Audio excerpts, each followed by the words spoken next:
Furies of Calderon by Jim Butcher, published in October of 2004, Book 1 of the Codex Alera. In the land of Alera, where all humans share bonds with and are granted magic by their elemental familiars called Furies, a rebel lord plots to seize the crown. As royal messenger Amara uncovers these designs and enemy agents attempt to engineer Alera's invasion by the bordering Marat nation, a teenage boy named Tavi, the only Aleran with no Furies, lives a quiet sheep herder's life in the eastern Calderon Valley. But as Calderon forms the land bridge between Aleran and hostile Marat lands, Tavi's life is to remain quiet no longer. Young Tavi and Amara's journeys intertwine as they find themselves standing against the impending doom of the valley and their nation. Hey everyone, and welcome back to Zio's Book Club once again. And today we're going to be talking about Furies of Calderon by Jim Butcher, Book 1 of the Codex Alera. So I've discussed a few fantasy novels lately that are a bit more introspective on the genre, a bit more kind of deconstructive in their themes or their examination of concepts like war and heroism, or at least involving more kind of alien or exotic settings than the typical fantasy novel. But, and I say this with love, let's maybe step back a little bit and take a look at maybe some slightly more generic fantasy. Or, let's soften that, traditional fantasy. And by the way, when I say generic fantasy, I don't mean that as an insult. I fucking love generic fantasy more than just about anything. So, no condescension meant. But it says it right here on the cover. Fantasy inspired by Tolkien. A statement as hilariously meaningless as describing a samurai film as inspired by Kurosawa.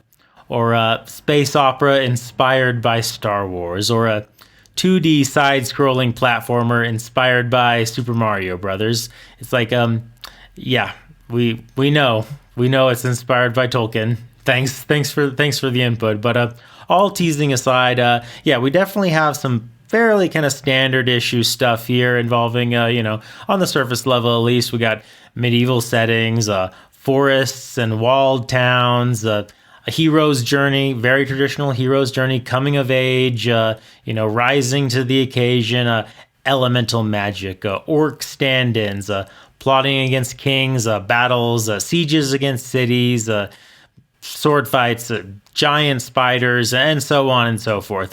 All that's really missing from the Tolkien formula is some kind of magical MacGuffin, but otherwise, the cover is not lying, I'll say that much. Things are dressed up just a little bit with kind of this ancient Roman flavor, I guess. Like the king character, so to speak, is never called the king in the text of the book, as far as I recall. He's referred to as the First Lord, and there's references to swords as gladius. There's mentions of centurions, the Senate. There's little Roman references like a river called the River Gaul, and so on and so forth. But ultimately, this is kind of it's a pretty light kind of surface level dusting of just kind of it's a little color. It doesn't really reinvent the bones of the setting particularly, and the story and narrative structure even less so. It's really it's like eating a different colored M&M compared to your traditional kind of Dungeons and Dragons-y type story. It's it looks a little bit different on the outside, but it 99% of it tastes the same. But before we get too deep into that underlying flavor, let's discuss the world building and the magic systems of the Codex Alera a little bit, and then we'll go into the characters and then finally the plot. And let's look at this map here. This map actually isn't from this book, Furies of Calderon. This one is apparently from book 6. I looked it up online. I googled it. So the greater kingdom, or empire, I guess, if we're going with this Roman theme, here is Alera, bordered on nearly all sides by various hostile nations. Most pertinently to us in this book, the Marat nation to the east, and its silver-skinned cannibalistic tribal folk who are bonded to their animals, wolves, bulls, giant birds, and so on.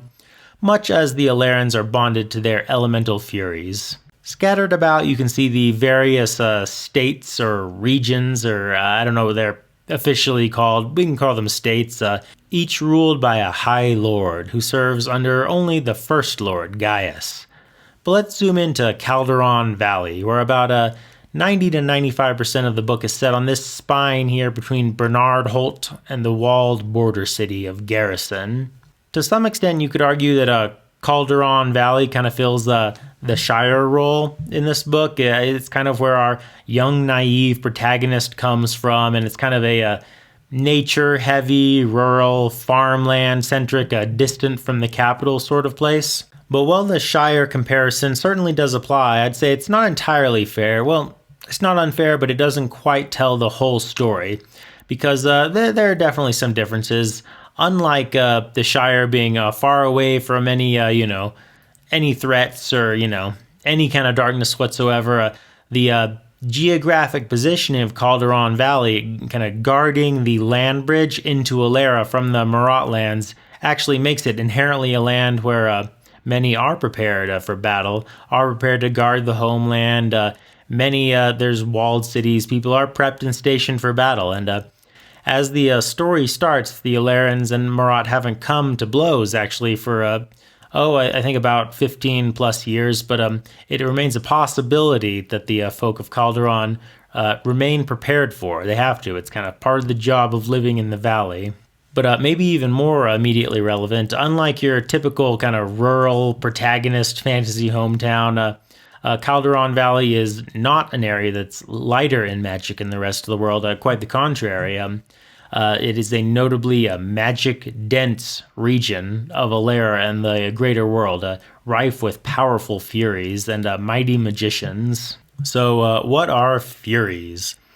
Furies are basically elemental familiars that every single, or at least nearly every single -1 Aleran have, that they may take the form of kind of vague shapes, like an air fury, kind of shaped as a cloud, or a water fury who can kind of change shape, or a more kind of specific, often animal forms. I believe there's a earth fury manifesting as a rocky bull, or a fire fury who takes the form of a writhing, flaming snake, for example. These Furies, which come in 6 elemental varieties, fire, earth, water, air, wood, and metal, grant their owners magical powers, which are so incredibly similar to fire-bending, earth-bending, water-bending, and air-bending from Avatar: The Last Airbender, that if it wasn't for the fact that this book hit shelves a year before that show started, I'd almost question whether it ripped Avatar off. Right down to the waterbenders actually having a healing, or I messed it up, water crafters, not waterbenders, they're called crafters in this book, right down to the water crafters having inherent healing magic. That seems to be a trait of water magic in all fantasy fiction, isn't it? It's always healing magic always seems to be part of the equation with it. And yep, same thing in this book. Being a water mage makes you a healer. And Avatar isn't the only anime comparison I made to myself while reading. I kind of joked to myself while reading the book that the Furies, the elemental familiars, read very much like all the characters had Pokemon companions or Digimon companions alongside them. And I was laughing when I looked at the Codex Alera, the overall series, its Wikipedia page after reading the book.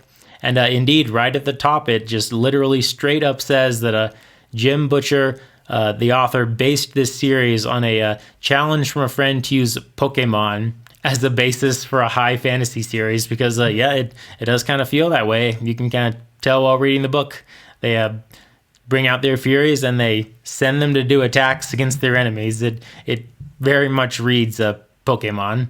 But all is not well in Calderon Valley. First off, because this is a high fantasy epic series, which means that obviously there's a war brewing.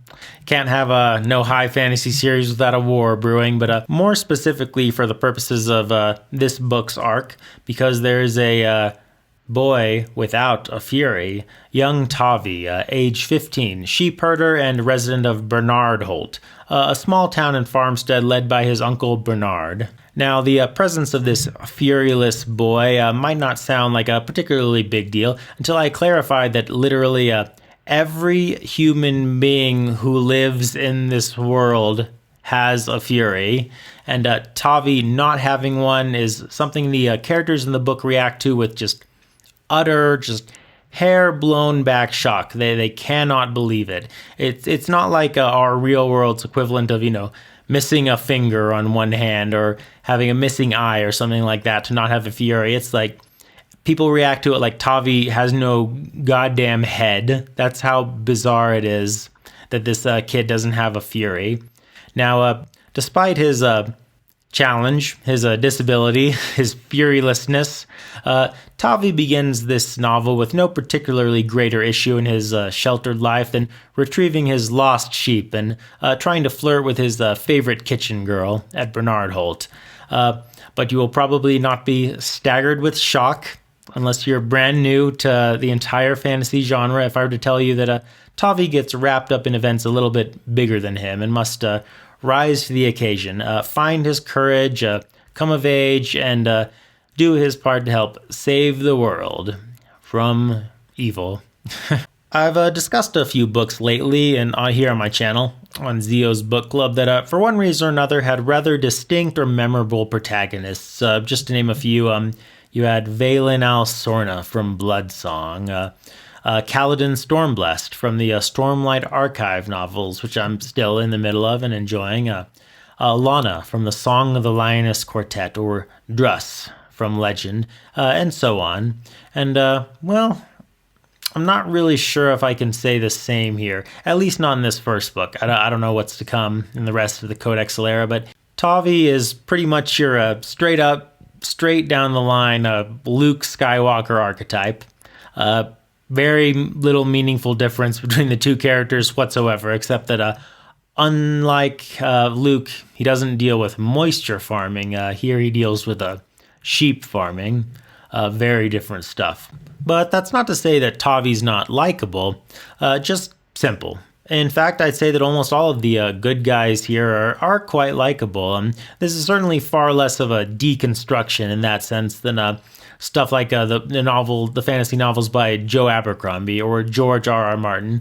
We do here basically more or less have a cast of likable heroes going up against a cast of evil villains with a few little twists here and there. But overall, it's a pretty straight down the line good versus evil. It's not really trying to, break the genre in that way or do something that's never been done before. The other three main good guys, two of whom, like Tavi, are also viewpoint characters. Oh, and I should mention that, yes, this book does use the same kind of viewpoint structure of, obviously these days the comparison people, including me, make just because it's easy and everyone knows it is A Song of Ice and Fire, aka Game of Thrones. This book uses the same viewpoint structure. So Tavi's one of our viewpoint characters, and the other viewpoint characters and heroes include the cursor Amara, Tavi's uncle Bernard. Actually, Bernard's not a viewpoint character, but he is one of the main good guys, and Bernard's sister and Tavi's aunt, Isana.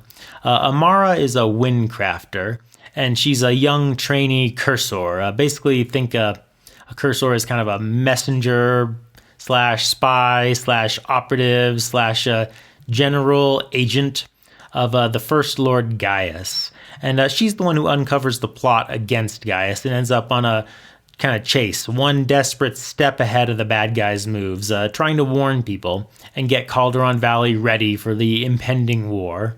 Tavi's uncle Bernard, again, the only one of this kind of core quartet of heroes who we never actually get inside his head and see from the viewpoint of, he's the steadholder of this little micro village of Bernard Holt. The steadholder basically being kind of like, think of it as the mayor of a really, really small town where several families live. Bernard is, I'm not sure if they give his exact age, but I kind of interpreted him as being maybe in his early 40s, kind of a crusty kind of disciplinarian type, but with a not particularly concealed heart of gold. He's kind of stern. He kind of scolds a little bit, but ultimately he cares very much for his nephew and his people. He's an earthbender. He's an earth crafter and a pretty likable character. Again, in a kind of fairly broad archetypical way. Broad in the sense that he's kind of written in a simple way, and that he's written as broad-shouldered, smelling of leather and hay and masculinity, I believe he's described as from Amara's point of view. I don't know if this will make the tiniest iota of sense to anyone but me, but despite not being a blacksmith, in the text of the book, he kind of comes off to me as something of a archetypal fantasy blacksmith character, if that makes any sense. Does anyone know what I mean by that? No, just me. I thought so.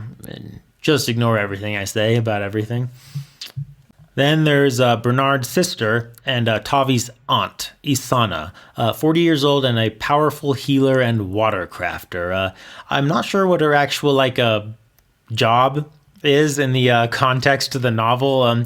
We see her running the kitchens at Bernard Holt, I guess. We see her chopping vegetables and boiling soup and instructing around a couple of kitchen girls. So maybe that's her job, but to be honest, I don't entirely know. But for the purposes of the novel's narrative, once she ends up on the road and gets entangled in these epic events, she's serves the role as kind of our water magician. Her ability to send messages through bodies of water, sending a message down miles of river that people can hear and receive from far away, also makes her this book's living text message app. So that's cool. And there are a handful of other minor good guys and kind of likable characters, perhaps most notably Fade. Bernard Holt's apparently a mentally disabled kind of village idiot. That's the book's words, not mine. Not trying to be offensive, but yeah, he's the village idiot who ends up on the adventure with Tavi, and maybe a bit more resourceful than you might expect, but it's that core quartet of Tavi, Amara, Bernard, and Isana who make up the backbone of this novel. Now, I've kind of lightly critiqued the book's heroes for maybe coming off a hair on the generic side, but I'll actually throw more credit over to Furies of Calderon's villains, who are a pretty interesting and diverse crew with clashing and intersecting methods and means and motivations and allegiances. There are the invading Marat from the east, of course, playing the de facto orc role, albeit with a bit more nuance, I'd say. Think less Tolkien orcs, more kind of Warcraft orcs. But there are also plenty of villainous characters within Alera itself. The evil overlord role, so to speak, is actually filled by a pretty minor character, Aquitaine, ruler of this region here. A relatively young and power-hungry lord who some Alera nobles want to seat on the throne, seeing it as the only way to prevent a war of succession when the heirless and elderly First Lord Gaius dies. Some perhaps even wishing to Lee Harvey Oswald Gaius's demise along. But Aquitaine himself, by my count, only appears in actually 2 of the book's 47 chapters. Chapters where even there he's not entirely in control of the situation, at least to some extent, appearing as kind of a manipulated figure himself. So it's his various agents who actually serve as the direct on-screen villains of this book. Now, first off, and this is your official spoiler warning for events that take place roughly 20 pages into this 502-page book. So come back after reading about 2 chapters if you care about spoilers that you will read in your first sitting if you decide to read Furies of Calderon. Our real main on-screen antagonist for Furies of Calderon is none other than Amara's teacher and master, Fidelius, initially a fellow royal agent and a woodcrafter who wishes Amara to join him in his new quest to supplant Gaius and replace him with Aquitaine, despite Fidelius's own personal distaste for Aquitaine as a person. And I have to say that Fidelius is a great antagonist and all-around great character. Probably my favorite to read the viewpoint chapters of in this book. Oh, and I should mention that he does actually, he's our fourth viewpoint character. And it's actually kind of unusual in these kind of books, I find, for a pure kind of villainous character like him to get his viewpoint chapters, but I really enjoyed all of them, so I'm glad that he does. Now, Fidelius's means and motivations are not heroic at all. He wants to engineer the invasion of his own kingdom by kind of a hostile foreign force that will no doubt lead to war and countless thousands of deaths. Also, he can soften the First Lord's power. So in that sense, you could say Fidelius is a pretty evil guy. However much he may claim it's for the greater good and try to convince himself and others of that, it does doing all that to try to soften up the First Lord a little bit. It does seem a little bit like trying to clear up an infection on your body by shooting it with a fucking gun. But it's Fidelius's characterization that is kind of interesting and different. You see, the revelation of the de facto Obi-Wan or Gandalf character, which is kind of the role he initially serves to Amara in the opening chapters of the book. The revelation of that kind of character being evil isn't something that Furies of Calderon came up with. I've seen it done before, I've seen it done since, and I'll see it done again. But what makes Fidelius kind of unique is that unlike most characters of this sort who undergo sort of the what do you call it? The face heel turn, the evil guy transformation. He doesn't get the immediate evil guy personality transplant. He doesn't turn into a cackling villain. He doesn't turn into a mustache twirler. He retains a few kind of almost humorous personality quirks that you wouldn't associate with a villain. Like, notably, there's his kind of a consistent semi-comedic fear of flying on air Furies, which is maintained through the whole novel. He makes self-deprecating jokes. He pokes fun at himself for being old, in front of the heroes. He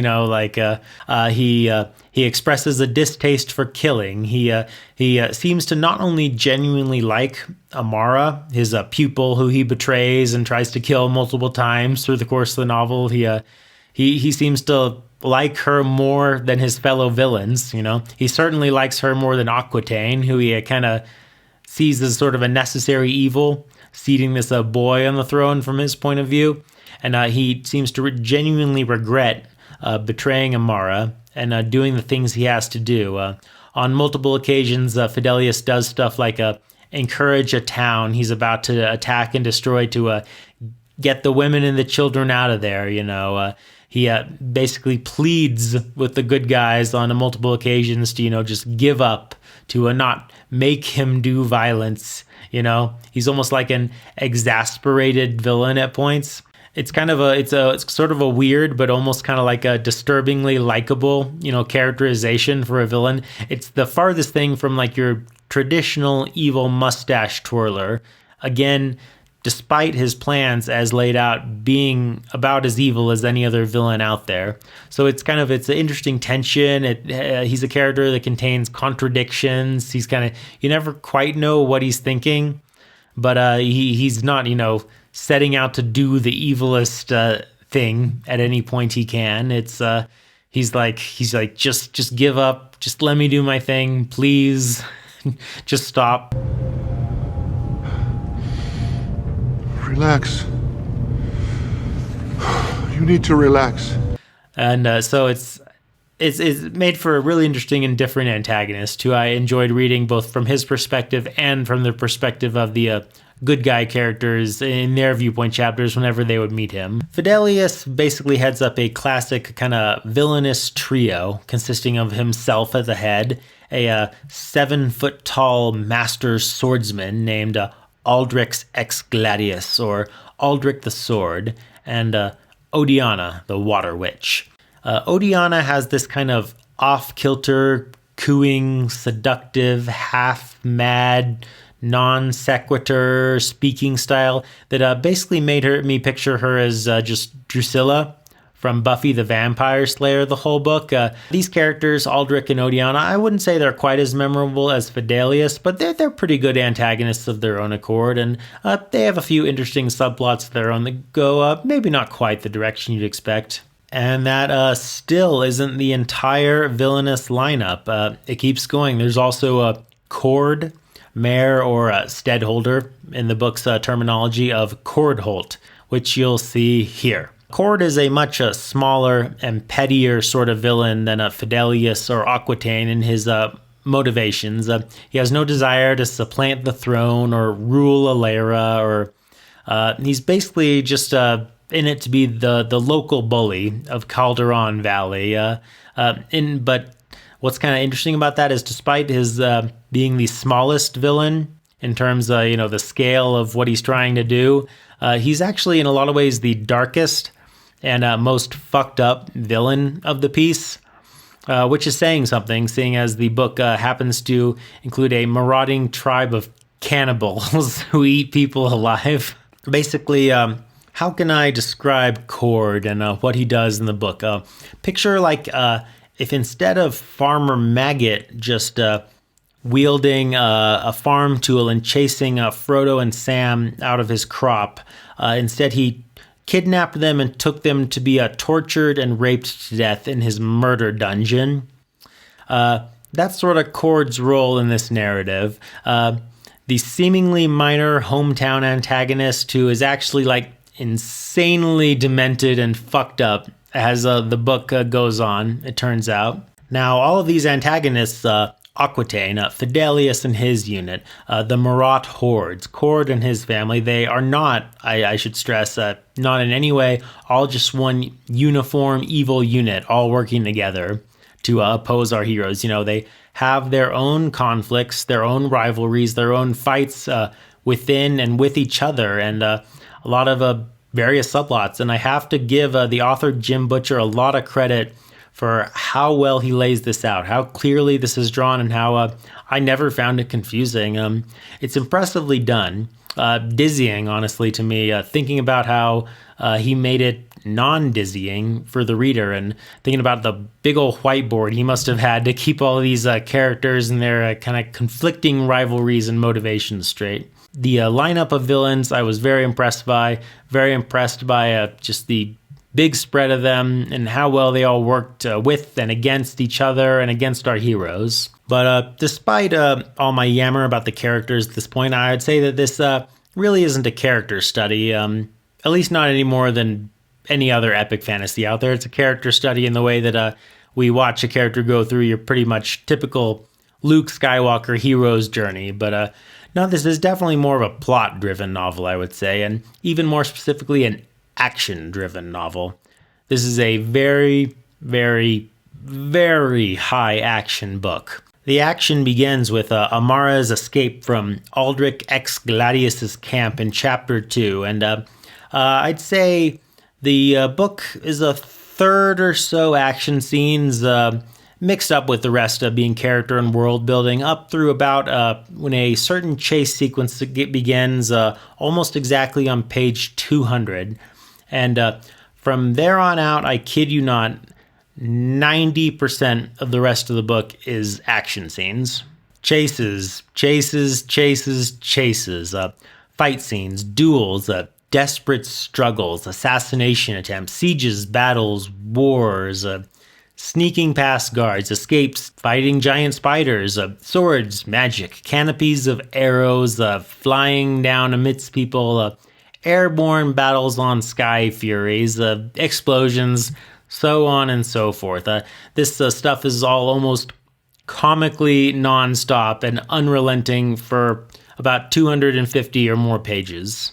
The closest thing the book comes to taking a breather anywhere in this huge stretch is a couple of scenes of getting ready for a big impending battle, or a little time spent in the aforementioned murder dungeon. There are chapters that escalate to almost borderline comedic heights of a fight on top of battle, on top of ambush, on top of murder attempt, on top of duel within like a matter of a few pages, just wrapped up onto and into each other. I literally laughed out loud, I kid you not, at the just sheer audacity of it from the author at a couple points, with one action scene with one set of villains being interrupted in the middle by a whole nother action scene with other villains coming into the picture and a sub-action scene intercutting with one and the other. It's just madness, but a kind of a respectable, controlled and entertaining madness. It's really easy to kind of read this novel and picture a alternate reality, kind of a 700 or 800 or even 900 page version of it that interspaces all this action out with a little more world building and character development and political maneuvering and romance. And I gotta respect Jim Butcher for just kind of being like, nah, and cutting through the cruft to the heart of it, the bloody, sweaty, sword-clanging heart of it. You got to respect an author who knows what he's about. At risk of giving the world's least surprising spoilers for a high fantasy book, the narrative largely escalates in a great siege on a walled city. I know, shock of shocks. And noting the book's 2004 release date, i.e. 2 years after the Two Towers movie and 1 year after the Return of the King movie, I think I can notice some pretty heavy influence in the way that these chapters are written from those then very contemporary films. Much as the cover of the book may credit Tolkien, I think I see just as much, if not maybe even more, Tolkien as interpreted by Peter Jackson. Inspiration at the Battle of Garrison features Marat amassing outside the walls and lifting up with ladders and poles to climb on the walls, and defenders going from archery to melee combat to last stands at the gates. There's even trying to get through the gate in a way that trying to breach the walls in a very similar way. It's very, very cinematic Helm's Deep. Now, this book has a very enjoyable action scenes and pacing and plotting and perfectly serviceable, characters and prose. No complaints there. But if there's one way it's kind of a letdown, I'd say it's probably the world building and the magic system. And no, I'm not just saying that because it's kind of generic fantasy, because like I said, I actually love generic fantasy.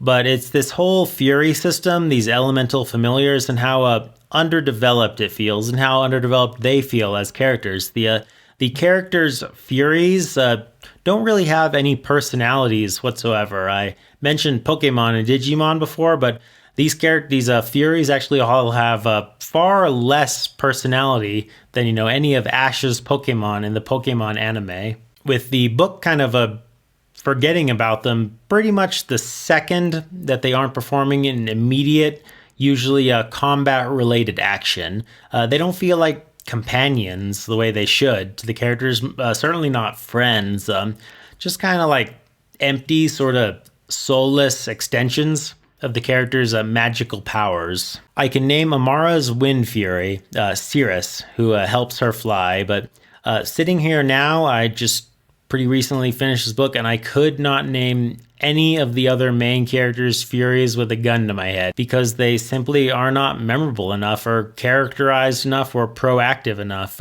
Again, I'm really not joking in the slightest when I say that Pikachu or Squirtle or Bulbasaur from the Pokemon anime receive 50 times the characterization of any of these Furies, which wouldn't even bother me that much if the Furies were just kind of like a minor plot element amidst many and didn't form literally the title of the book.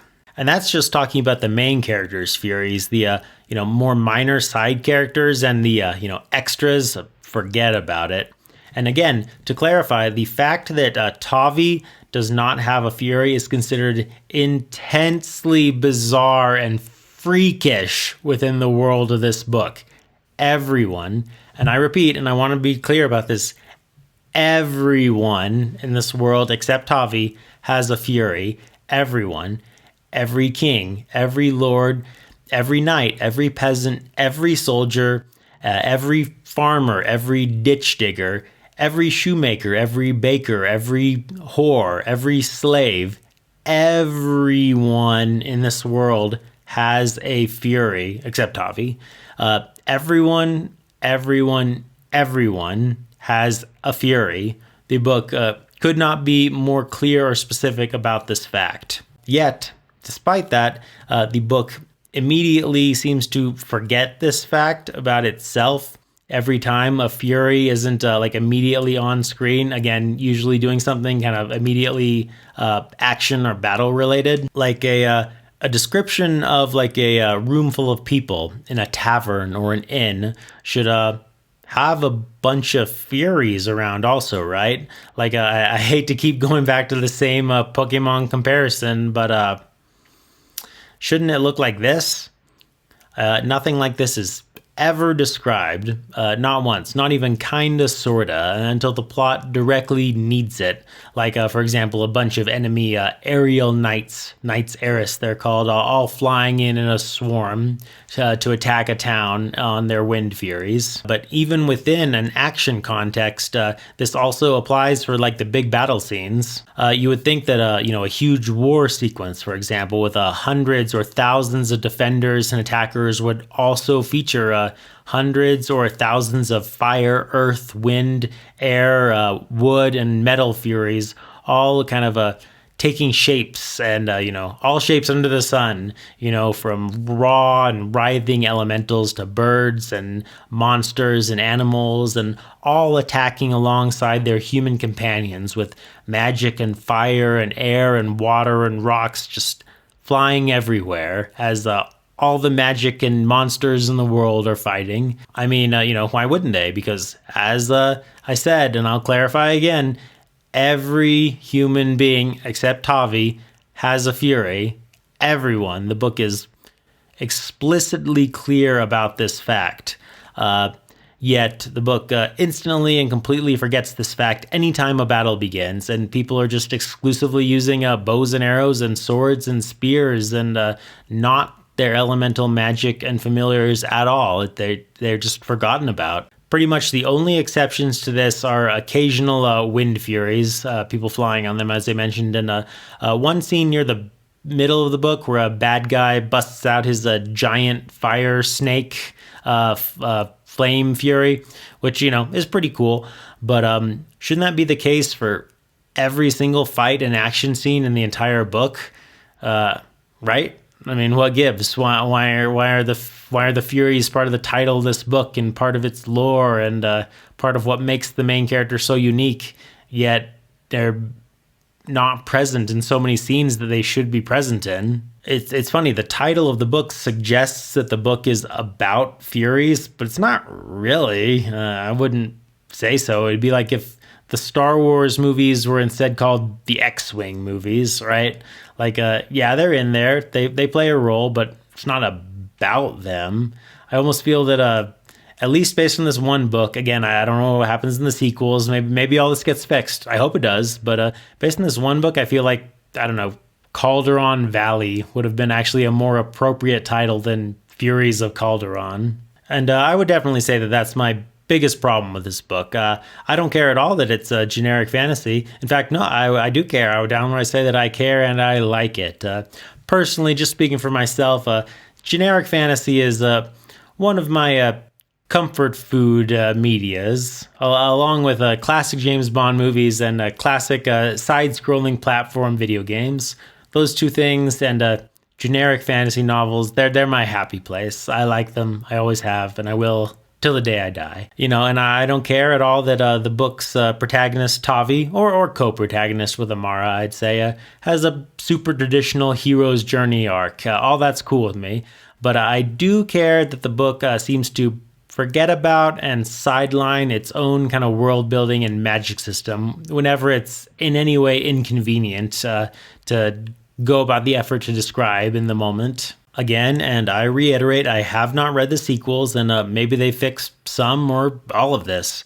But at least in this book, I feel like the book honestly would have probably been stronger, or at least cleaner, if they almost dropped the Furies as elemental companions and had just had the characters have their elemental magic without assigning it to their monster friends.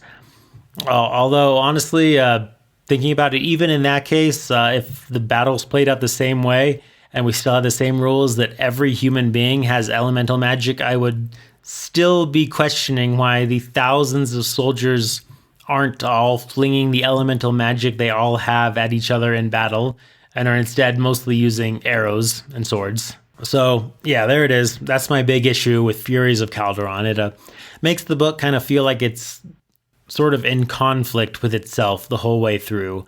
But with all that said, did I just enjoy it as an action book? And yeah, quite a bit. I can respect Jim Butcher's total juggling act with all these action scenes and the narrative getting action scene to flow into action scene to flow into action scene to flow into action scene as we bounce from viewpoint to viewpoint in a way that it all makes sense, and every action scene feels like it's motivated by something within the characters, within the greater narrative, and all kind of moving the overall plot forward. Rolling all the characters toward linking them back together towards the climax, and the pacing stays almost, as I said, almost comically relentless. It's the sort of thing that only looks easy if you've never tried to write a novel, but the bouncing between all the action scenes featuring all different sets of characters, some intersecting, some spread geographically far apart, but all feeding into and advancing the same greater narrative. Honestly, reading it, I was thinking, God, this must have been a nightmare to navigate, a nightmare to structure. Reading it almost had me a little stressed out, trying to imagine how Jim Butcher pulled it off. But forgetting about the man behind the curtain and just focusing on the curtain itself, this just non-stop flood of battles and fights and chases and escapes and so on and so forth. Yeah, it's quite entertaining. Without spoiling any specifics, the book comes to a more conclusive end than most other fantasy book ones of series I've read. Threads are left open, threats are still out there, and characters are shuffled into new positions with plenty of potential for telling new stories in new locations, with lots of room for further development. So, this isn't a situation where you read it and you're like, well, what now? Not by any means, but also a whole lot is wrapped up fairly decisively. Major plot points that could have stretched across multiple novels are brought to pretty firm and satisfying conclusions, which I like. I don't know that a fantasy series has an obligation to do that for, every book in its run, but I kind of have this personal philosophy about these things. It's kind of a good thing to try to do in sort of a book one. Think of it as, the Death Star blowing up at the end of A New Hope. You got kind of it's sort of that kind of thing where you have an ending, even if it's not the ending. So, overall, I do give it a thumbs up, despite my little gripes here and there about certain things. I wouldn't say it certainly doesn't deconstruct the fantasy genre. It sounds harsher than I mean it as, but I wouldn't even necessarily say it does anything fresh with the fantasy genre. It's just like, yep, here's a coming-of-age hero's journey, fantasy epic in a world of magic and monsters. But it's not telling a particularly deep character arcs, but what it is a wildly entertaining yarn. It's a good old adventure. And in that sense, I have read other books lately that have sequels that I haven't gotten around to yet, but I actually would kind of like to read book 2 of this series and hopefully go on from there, because like I said, it's an entertaining yarn and I'd like to be entertained by more of it and hopefully see some of the little issues I had kind of worked on. And yeah, well, who knows what happens from here on out. I don't know. I haven't read any spoilers for book 2 on, other than looking up that map from book 6, because I was like, where the hell is everything? Give me my map. Can't read no fantasy without no map. What is this? So yeah, that's Furies of Calderon. If you want something that's highly deconstructive, maybe not the one for you. I'd recommend maybe some Joe Abercrombie. But if you want just kind of a fast-paced fantasy adventure with tons of battles, then yeah, I'd recommend it. I think you'd probably enjoy it. I read it at a pretty good pace, and I bet you would too. So anyway, that'll about wrap it up now for the book club, and thanks for hanging out, everyone. I'll talk to y'all again real soon. Peace out.